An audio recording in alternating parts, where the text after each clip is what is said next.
Hello everyone, welcome back to the channel. In this video, I'll show you how to use advanced HeyGen features and take your AI video creation to the next level. First, open your browser and sign in to your HeyGen account. From the dashboard, start a new project or open an existing video.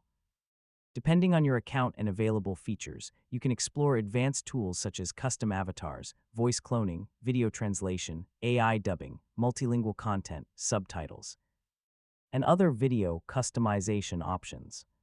Start by selecting the avatar and voice that best fit your project. If you have access to custom avatar or voice features, you can use those options to create a more personalized presentation. Next, organize your script into separate scenes.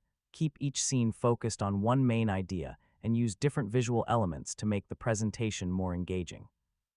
You can also customize backgrounds, text, layouts, and other elements to create a consistent visual style across the entire video.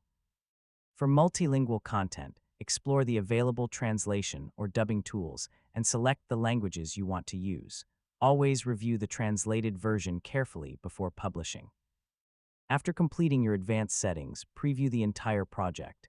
Check the avatar, voice, pronunciation, timing, lip synchronization,